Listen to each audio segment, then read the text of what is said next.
പ്രശസ്ത മനഃശാസ്ത്രജ്ഞയായ ഒരു ഡോക്ടർ എപ്പോഴും മനുഷ്യ മനസ്സിനെ ഇഷ്ടപ്പെട്ടിരുന്നു.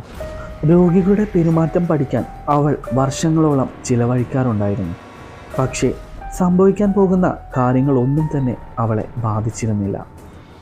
ഡോക്ടർ ഒരു പുതിയ പരിശോധനാ മുറിയിൽ വന്നു. അവൾ അവളുടെ ബാഗിൻ്റെ ഉള്ളിൽ പാക്ക് ചെയ്തു വെച്ചിട്ടുള്ള ഓരോ സാധനങ്ങൾ അഴിച്ചുകൊണ്ടിരിക്കുമ്പോഴാണ് ചുമരിൽ തൂങ്ങിക്കിടക്കുന്ന ഒരു പഴയ കണ്ണാടി അവളുടെ ശ്രദ്ധയിൽപ്പെട്ടത്. ഒറ്റ നോട്ടത്തിൽ തന്നെ അതൊരു പുരാതന വസ്തുവാണെന്ന് അവൾക്ക് മനസ്സിലായി. ഗ്ലാസിൽ വിചിത്രമായ എന്തോ ഒന്ന് കൊത്തിവെച്ചിരിക്കുന്നു. കണ്ണാടിയുടെ അടുത്തെത്തിയപ്പോൾ അവളുടെ ശരീരം മുഴുവൻ കുളിർ പടരുന്നതായി അവൾക്ക് തോന്നി. പെട്ടെന്ന് തൻ്റെ പിന്നിൽ നിന്ന് ഒരു ഇരുണ്ട രൂപം നിൽക്കുന്നതായി അവൾ ആ കണ്ണാടിയിലൂടെ കണ്ടു. കണ്ണുകൾ ചുവന്നു തുടുത്ത ഒരു കറുത്ത രൂപം.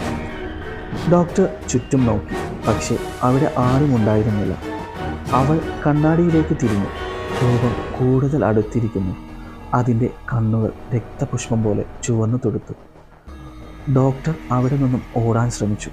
പക്ഷേ അവളുടെ കാലുകൾക്ക് ഭാരം തോന്നിത്തുടങ്ങിയിരുന്നു. ആ സ്ഥലത്ത് വേര് പിടിച്ചതുപോലെ.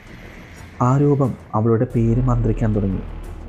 അവളുടെ ചെവിയിൽ തണുത്ത കാറ്റുപോലെയുള്ള ശബ്ദത്തിൽ.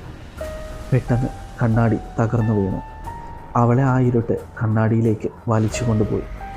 മനുഷ്യ മനസ്സിനെക്കുറിച്ച് പഠിക്കാൻ വന്ന ഡോക്ടറെ പിന്നീടൊരിക്കലും അവിടെ ആരും കണ്ടിട്ടില്ല. പക്ഷേ കണ്ണാടി വീണ്ടും പഴയ രൂപത്തിലേക്ക് വന്നു.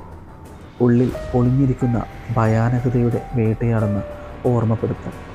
വർഷങ്ങൾക്കു ശേഷം ഒരു പുതിയ ഡോക്ടർ ആ പരിശോധന മുറിയിലേക്ക് താമസം മാറി വന്നു. കണ്ണാടി അപ്പോഴും അവിടെ തന്നെ ഉണ്ടായിരുന്നു. അതിൻ്റെ അടുത്ത ഇരയെ കാത്തിരിക്കുന്നു.